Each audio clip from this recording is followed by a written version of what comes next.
always, we'd like to invite you to just relax. Close your eyes, rest in the presence, and hold space.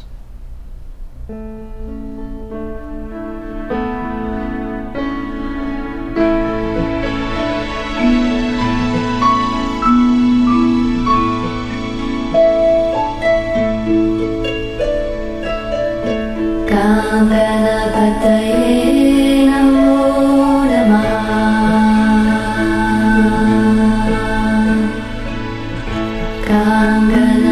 Ganapataye namo namaha. Ganapataye namo namaha.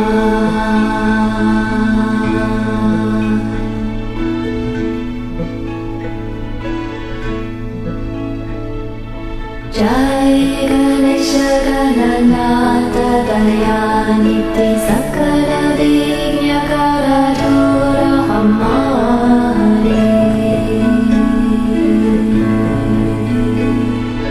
Jai Ganesha Gananatha Dayaniti Sakala Vigna Karadura Hamari.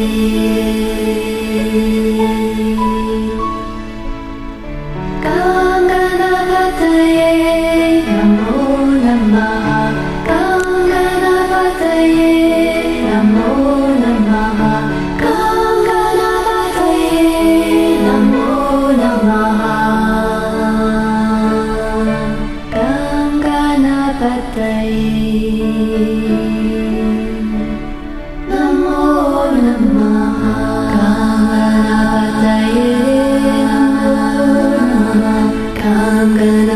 Ganapataye namo namaha. Ganapataye namo namaha. Omikadantaya vidmahi, Vakrajandaya dhimahi, Tanno Danti prachodayat. Ganapataye namo namaha. Ganapataye namo namaha. Ganapataye namo namaha. Ganapataye namo namaha. Ganapataye namo namaha.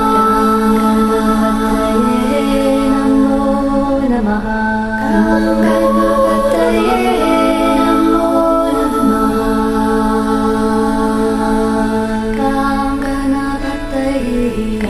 Ganapataye namo namaha.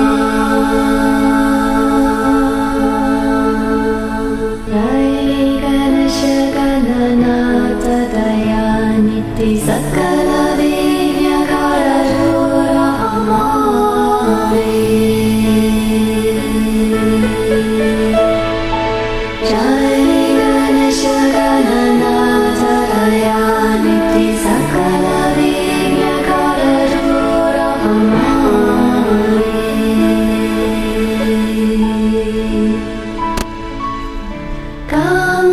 Ganapataye namo namaha. Ganapataye namo namaha. Ganapataye namo namaha. Ganapataye namo namaha. Ganapataye namo namaha.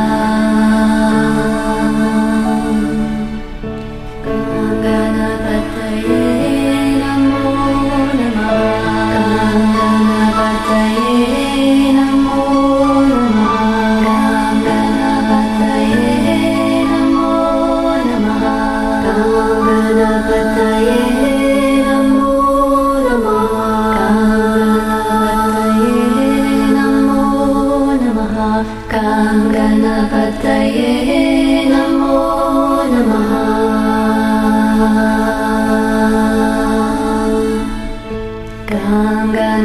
Ganapataye Namo Namaha Ganapataye Namo Namaha Jai Ganesha Gananata Dayaniti Sakala Vignakara Dura Hamari Jai Ganesha Gananata Dayaniti Sakala Vignakara Dura Hamari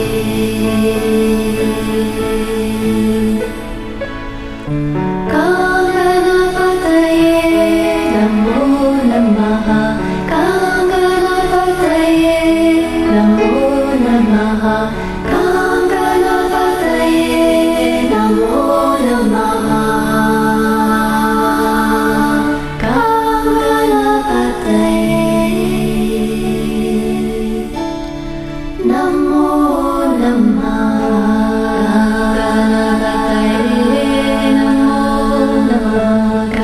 Ganapataye Namo Namaha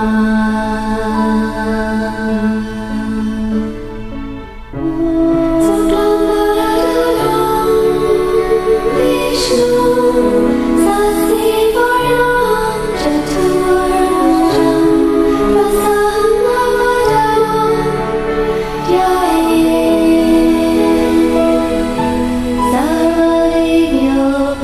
Sarvavignyopashantaye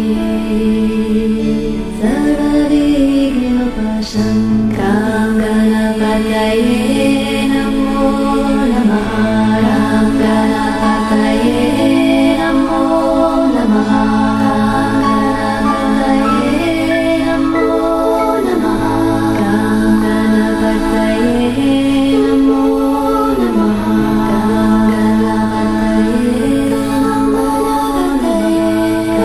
Ganapataye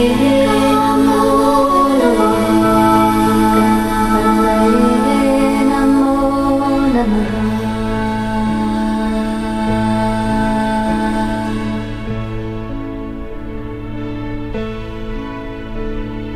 Jai Ganesha Gananata Dayaniti Sakala Vignakara Dura Hamari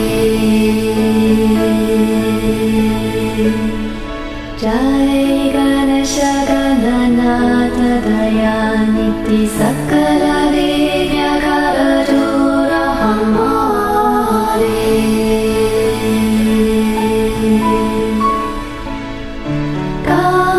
Ganapataye Namo Namaha Ganapataye Namo Namaha Ganapataye Namo Namaha Ganapataye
Namaste. Namaste. Welcome to our weekly online satsang.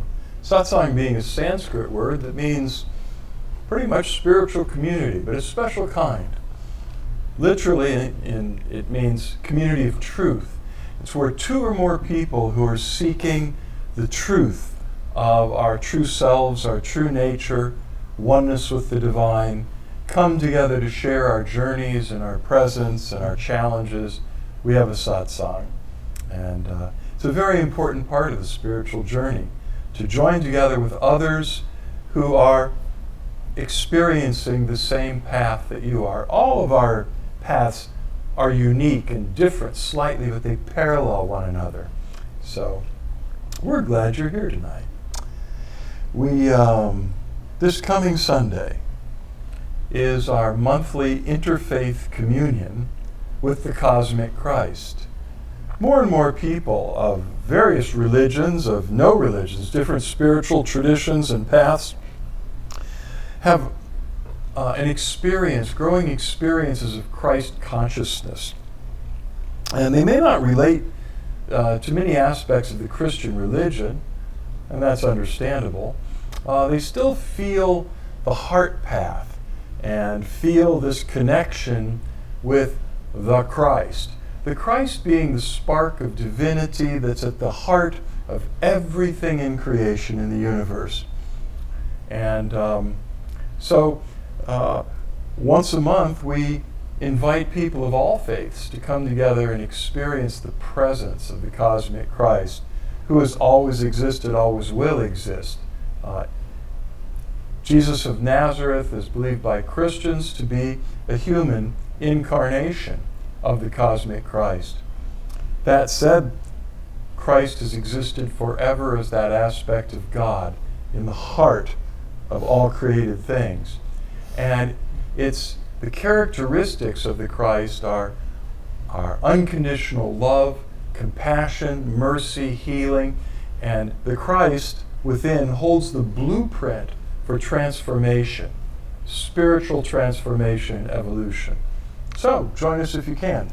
It'll be 11 o'clock Eastern Time, either here in person at Flowering Heart Center or online live.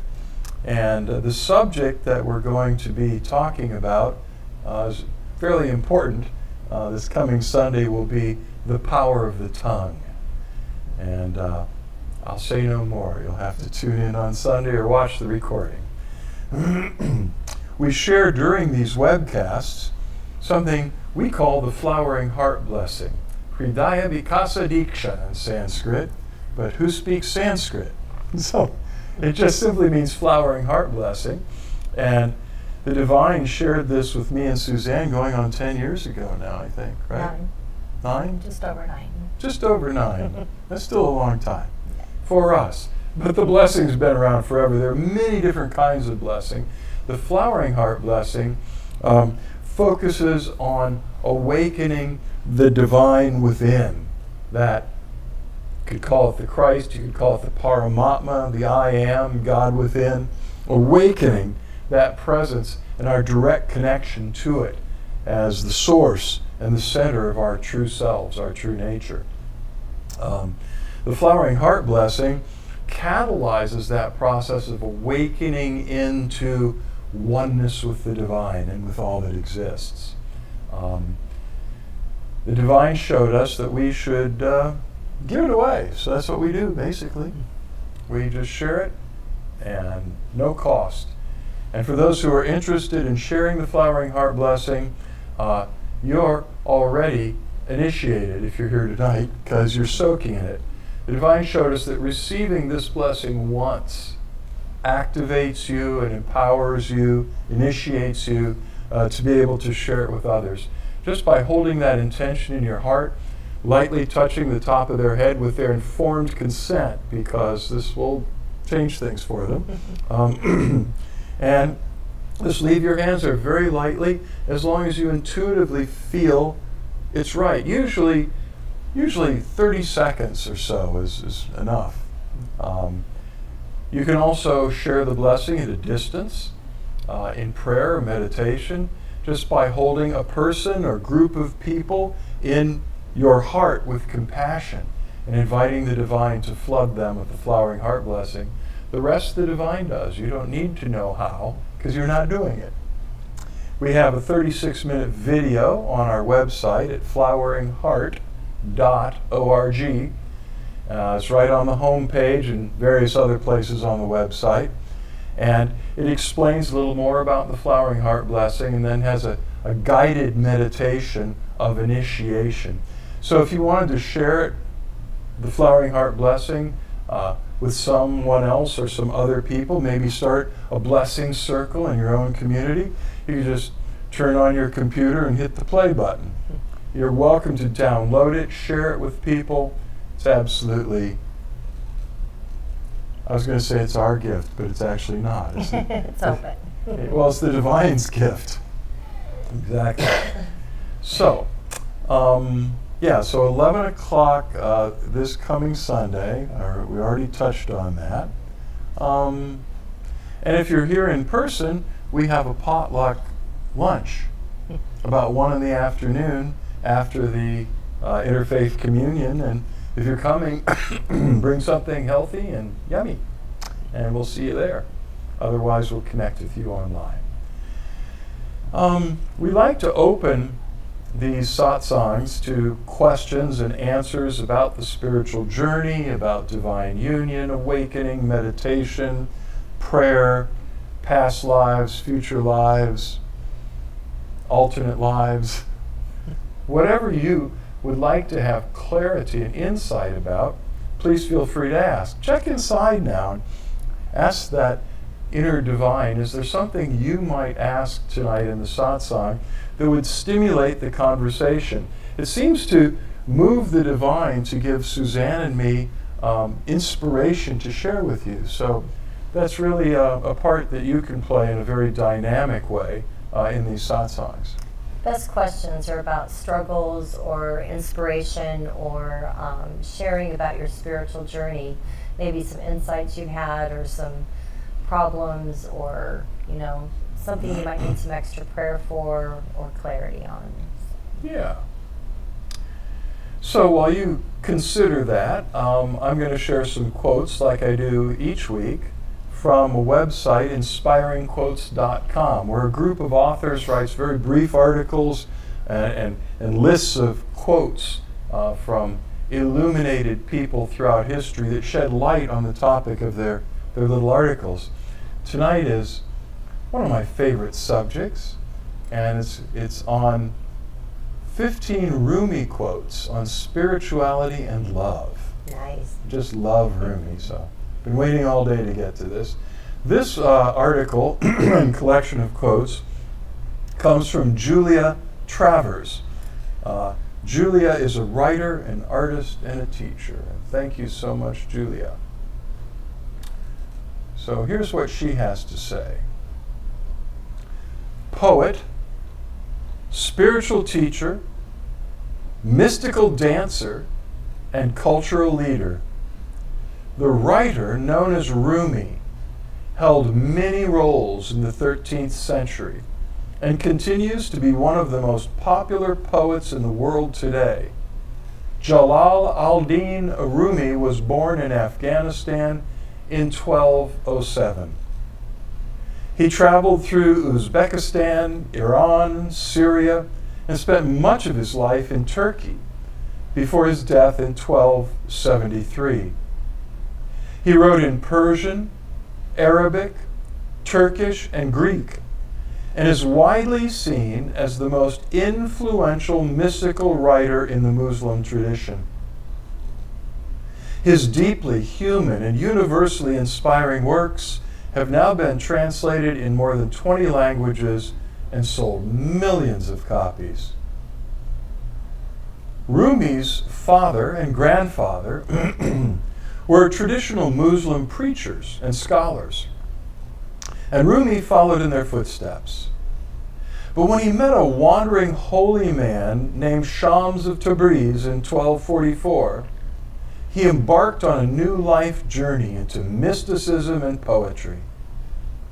Rumi's relationship with Shams and his mourning of Shams' death a few years after they met fueled his prolific writing. Rumi wrote tens of thousands of individual pieces, many of which were devotional songs for Shams, the Prophet Muhammad, and God, along with his masterwork, the Masnavi, which is composed of 26,000 couplets, 2 lines of verse that form a poetic union. Whoa. He described transcendent love, the holy nature of everyday experiences, joy, grief, and more, with an accessible, lyrical voice. Many of his poems were written as he spun in a whirling dance, or were composed to be sung in gatherings of Sufis, Islamic mystics. Both during his life and after, Rumi's vibrant musings appealed to people of many faiths and backgrounds. As one of the key translators of Rumi's work, Coleman Barks wrote, quote, "He wants us to be more alive, to wake up. He wants us to see our beauty in the mirror and in each other," unquote. Here are 15 Rumi quotes that reveal his unique perspective on spiritual enlightenment and divine love. Here we go. Out beyond ideas of wrongdoing and right doing, there is a field. I'll meet you there. That which God said to the rose and caused it to laugh in full-blown beauty, he said to my heart and made it 100 times more beautiful. The minute I heard my first love story, I started looking for you, not knowing how blind that was. Lovers don't finally meet somewhere. They're in each other all along. Dance when you're broken open. Dance if you've torn the bandage off. Dance in the middle of the fighting. Dance in your blood. Dance when you're perfectly free. If the house of the world is dark, love will find a way to create windows. Your legs will get heavy and tired. Then comes a moment of feeling the wings you've grown lifting. This being human is a guest house. Every morning a new arrival, a joy, a depression, a meanness. Meet them at the door laughing and invite them in. Be grateful for whoever comes, because each has been sent as a guide from beyond. Friend, our closeness is this. Anywhere you put your foot, feel me in the firmness under you. Which is worth more, a crowd of thousands or your own genuine solitude? Freedom or power over an entire nation? A little while alone in your room will prove more valuable than anything else that could ever be given you. Love is the reality, and poetry is the drum that calls us to that. Don't keep complaining about loneliness. Let the fear language of that theme crack open and float away. Let the priest come down from his tower and not go back up. Let the beauty we love be what we do. There are hundreds of ways to kneel and kiss the ground. While still in the cage of your being, behold the spirit bird before it flies away. They will ask you what you have produced. Say to them, except for love, what else can a lover produce?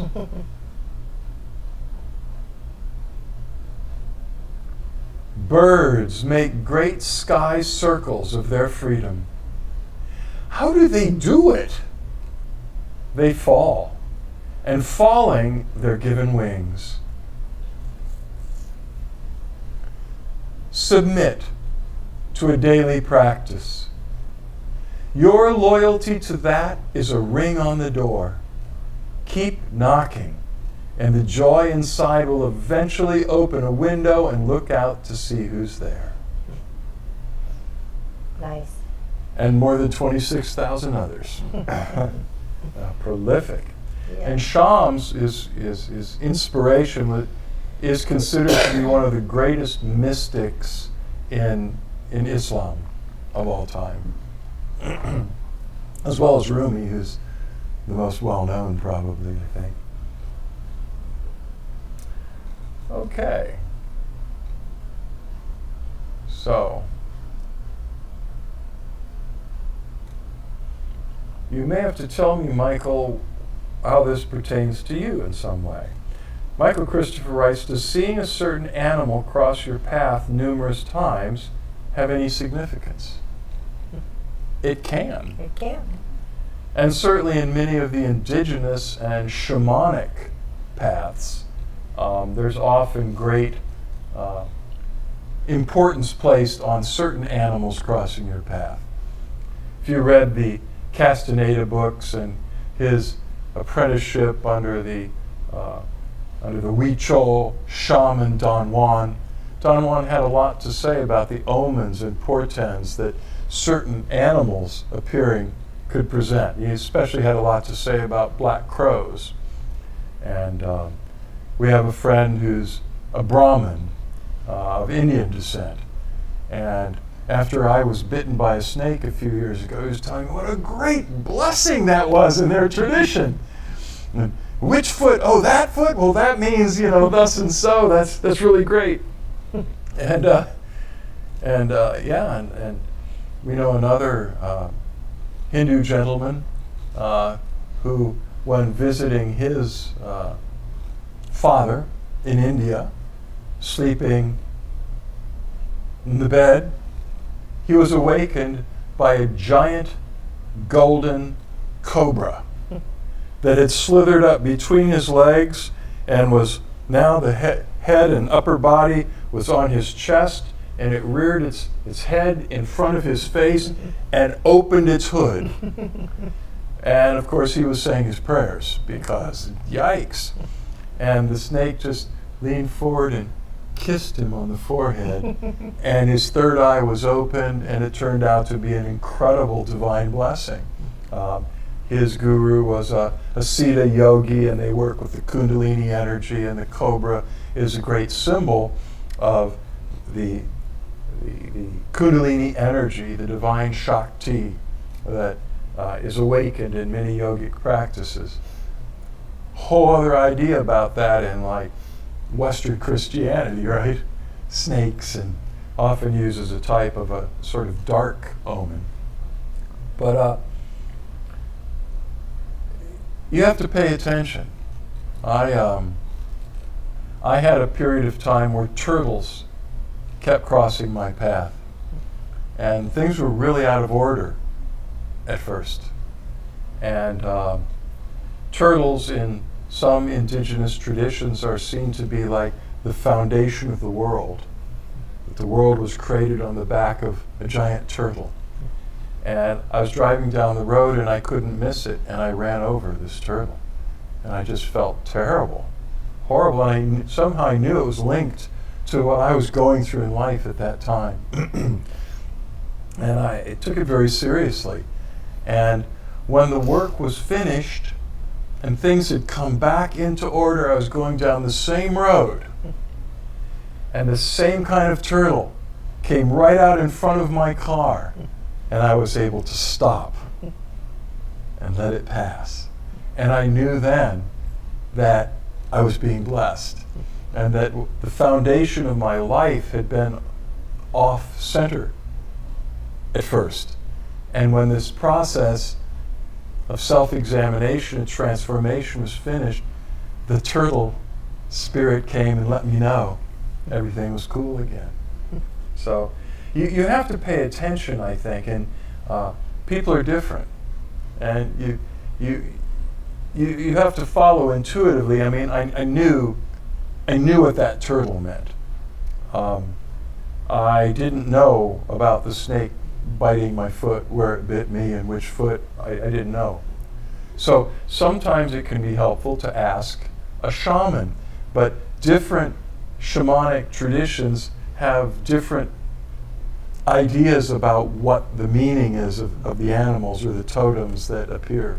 Right. You want to add to that? Yeah, I've got a book. It's called Medicine Cards, and it came with a set of cards that you could like pick one, you know, like you would pick a card from any other deck, and then it would be an animal on it. And sometimes I would just use the book. I don't even know where the cards are anymore, but when I have that going on, I found it to be really helpful because it is from the Native American tradition, and it'll give like a 3 or 4 page chapter on that animal and what it represents and what it means coming into your life and how you can work with the energy of that animal totem. So if you want to remind me of that when you come on Wednesday, I'll bring out the book. Yeah, it is fascinating to be aware of reading the signs and receiving the messages that come to us through nature. Because everything, the entire universe, is a manifestation of the divine presence. And the divine is fully present in all of it, in the stars and the planets. And I mean, the Bible says that the stars were placed in the sky as signs of the times and the seasons, and the stories are told in the stars. I mean, the Greeks had their constellations, but the ancient Hebrew people had their own story in it, and they're very different than the Greek sort of mythology of astrology. Yeah. Just fascinating stuff. The 3 Persian magi, the wise men, and it doesn't say they were 3, it says they had 3 gifts. There could have been 12, could have been 20 of them, but this group of traveling mages, wise men from Persia, that found the Christ in his infancy, said that they were able to follow the course of the time of his incarnation and the place of his being through the stars. Now, whatever system they were following is past. But fascinating stuff, and so it's true with birds. We were driving over a bridge to the beach tonight for a walk, and right at the top of the bridge, right before we got to the top of the bridge, there were just like 100 doves flying all in unison, and they were just moving together, and then you could see the water. It was hundreds. Was it hundreds? Yeah. It was so beautiful. Maybe the most doves I've ever seen. And they together. were kind of following the same pace as our car. It was really neat. It was beautiful. Doves mean peace, so I'll take that. So, does seeing a certain animal cross your path numerous times have any significance? Probably. Yeah. Okay. Michael Christopher goes on to say, I keep seeing bees in nature, online, and on other objects that cross my path. I was just curious if it could be a message. Well, if they're not stinging you, they probably like you a lot. Sometimes bee stings are a real blessing too, They I've heard, are. and can be very healing. Very much so. The venom, bee venom is, and if they sting you, they're laying down their life. Unlike wasps that can sting over and over, a bee is just once, that's it. Yeah. They give their life. Yeah. Yeah, when you brought that up yesterday, it made me remember I've had a little bit of a cough for the last couple of months, and about 5 weeks since I got back from my trip to Oregon, and I kept thinking I should take a little like teaspoon of raw local honey. And when you were over yesterday, it reminded me of that when you were sharing about the bees, and I took a little tablespoon of it, and I felt everything loosening up today, so I did another one also. Bees are very, very healing. very healing. Maybe you'd be interested in that book too. Yeah, The Shamanic Way of the Bee. right. I'm going to read that next. Okay, after Suzanne. No, he can read it first. I'm still on a couple other books. I forgot to mention at the beginning, although many of you have been doing it anyway, if you pass through, please give us a like or a love. If you make a comment, I see you were here, like Robert Reister, I know you, I see you.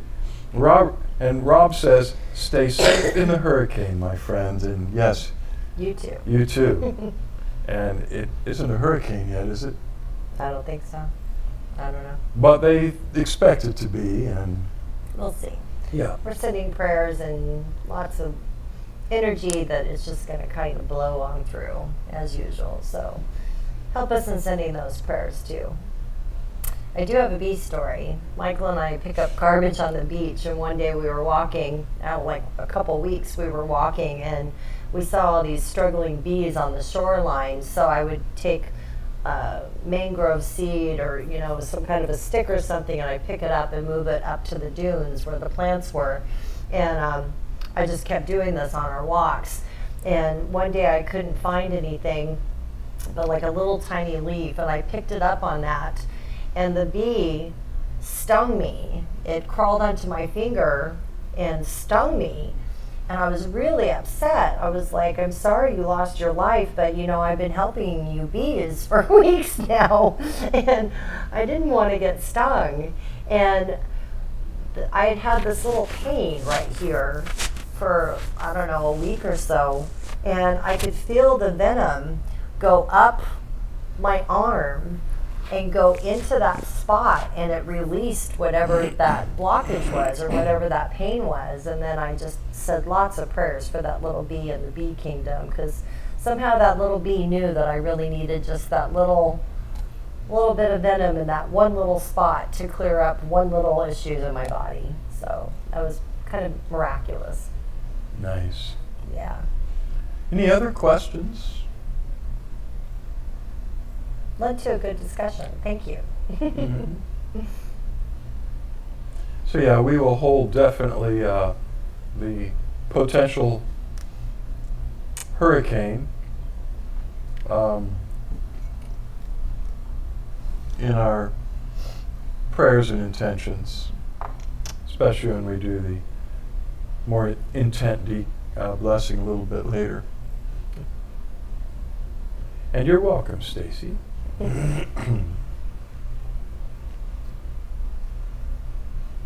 So I guess you found us tonight. That's good. She wrote me and said she couldn't find us on Facebook Live and watched it on Vimeo, which is great. It's always here on my profile page. But if you went to like my Michael Milner, the public figure page, you wouldn't find it there. It's just on this page on Facebook. But it's on Vimeo or on YouTube or on LinkedIn.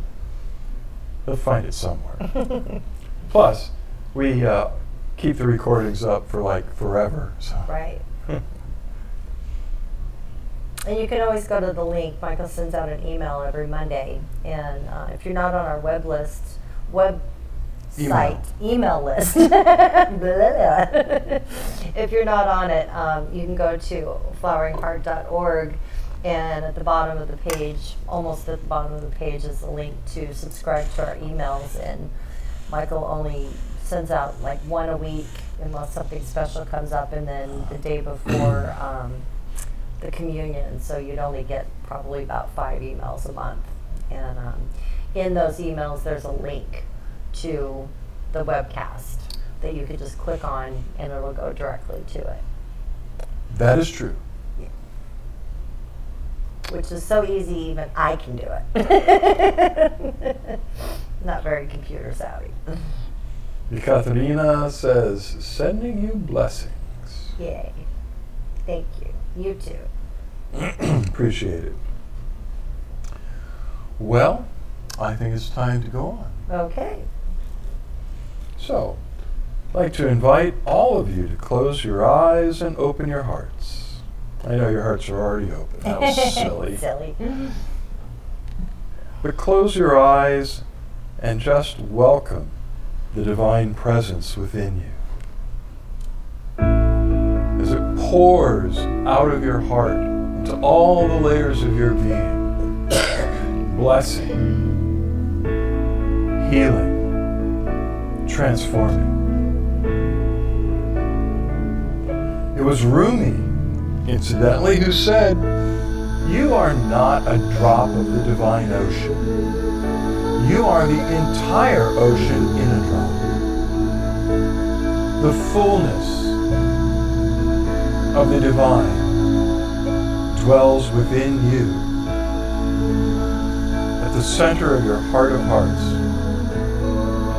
Don't ask me to explain it, but it's true.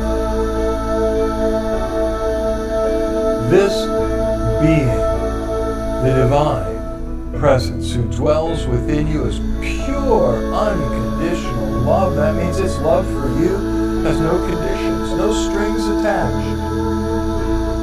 No matter how much we screw up or fall, this divine being is ready to pick us up and heal us and take us home.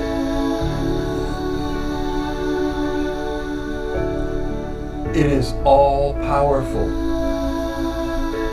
Everything is possible to our divine. It is all knowing. It already knows all of your secrets that you have now or ever will have. It loves you just the same. It is all wise. It knows how to get the job done.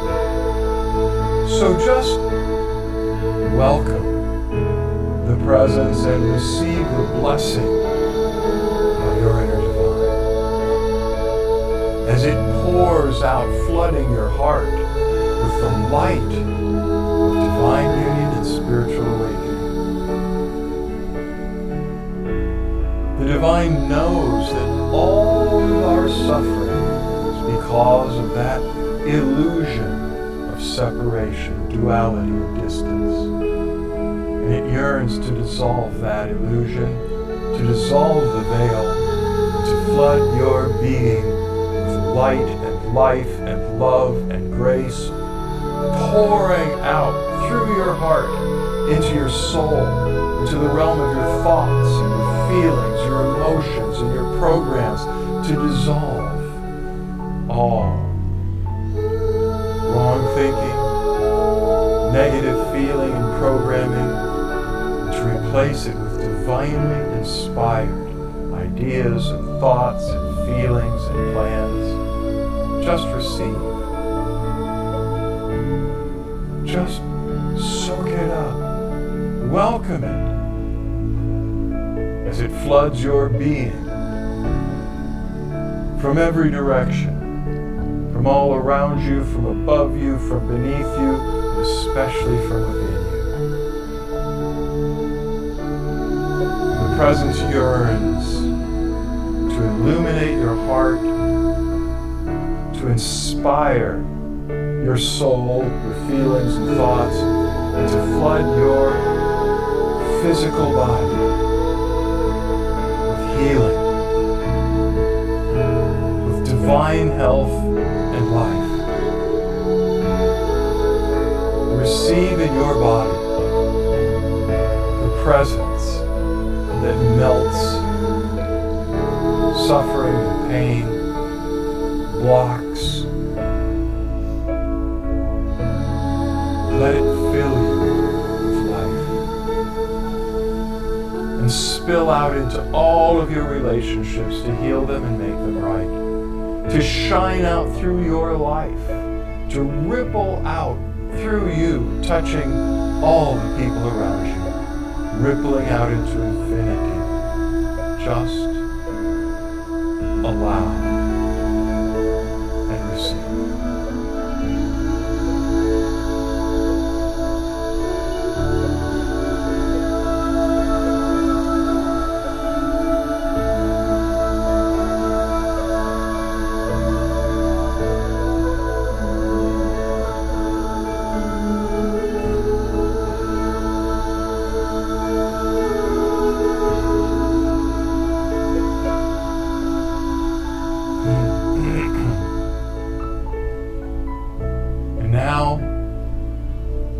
imagine with your eyes closed that we're sitting in a circle together, a blessing circle, and lift up your hands with your palms open, facing forward.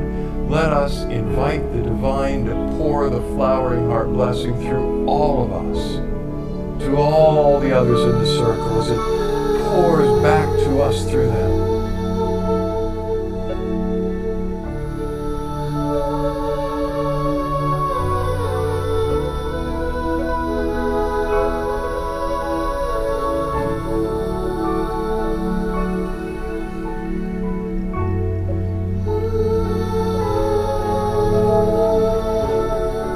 We ask you to take note of all of the burdens, all of the problems and the needs represented by each person in the circle, and anyone that will be watching this video at any time in the future. We ask the divine to intervene, to pour grace into your life.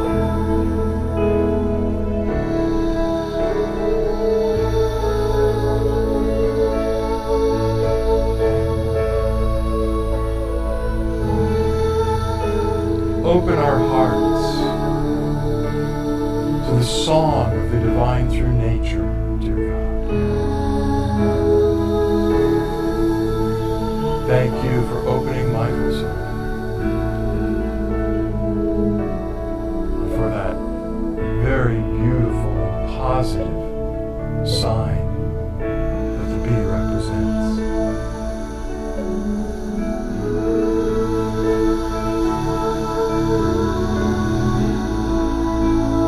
See the planet Earth in the middle of our circle. Let us bring our attention to the Caribbean and the Gulf of Mexico, the tropical condition. We ask you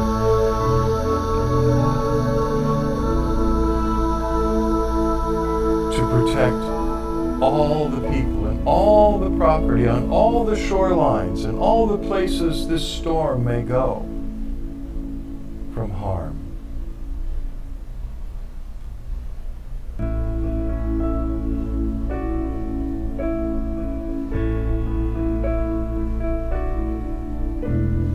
Calm the raging storm. Cool the heat.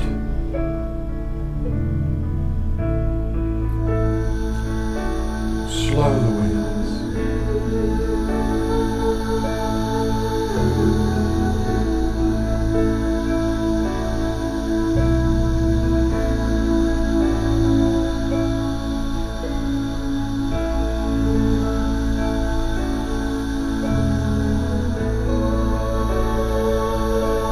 May the hand of the divine push this storm away from harm, injury, and destruction, and let it harmlessly discharge in the open seas.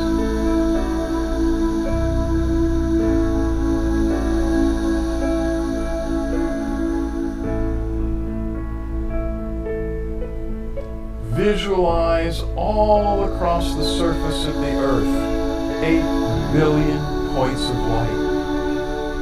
The hearts, the spirits of all the human beings on earth. Let us take a strong intent and ask the divine to pour light, the light of divine union and awakening, the flowering of the heart, into all of those 8 billion points of light. That they may grow brighter and brighter, that their lights may merge into oneness and cover the earth with the light of the knowledge of the divine, as the waters cover the sea.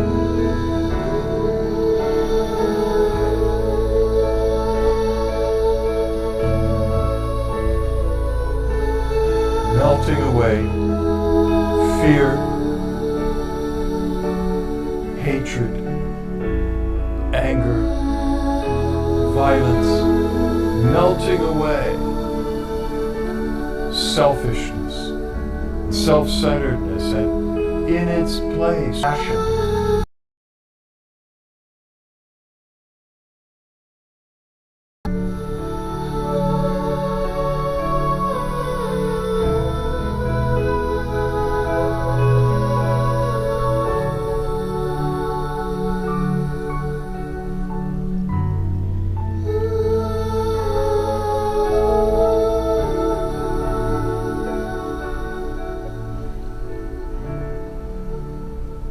Om Shanti, Shanti, Shanti.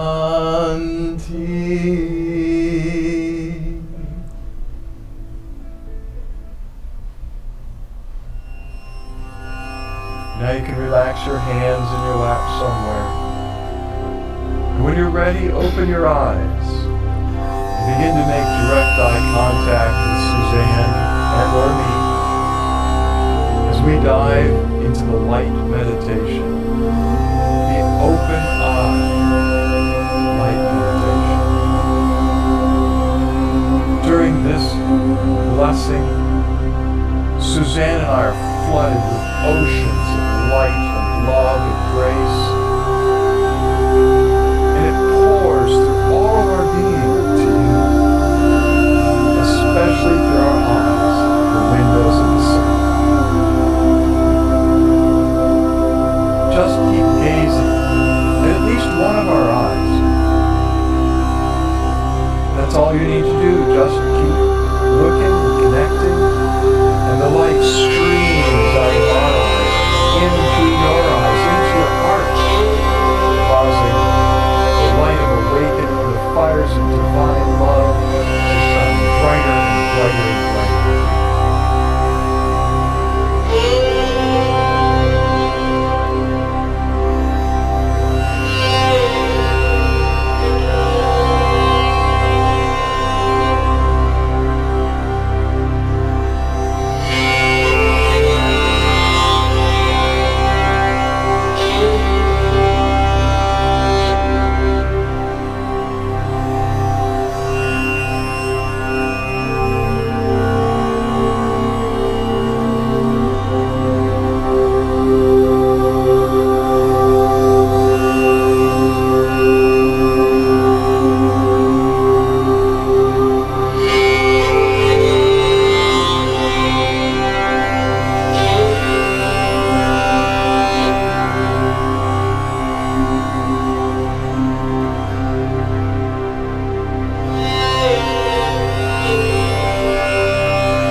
meditate with us for a few more moments.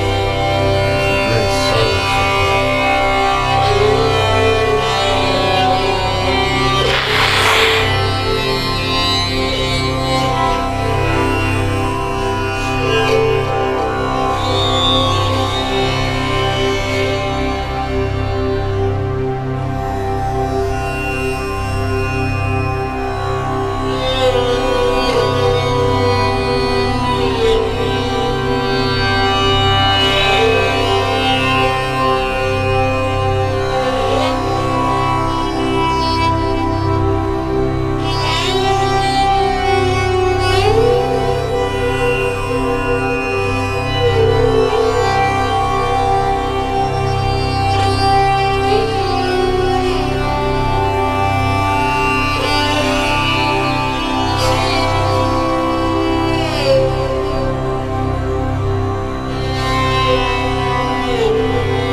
Now keep meditating as long as it feels good to you.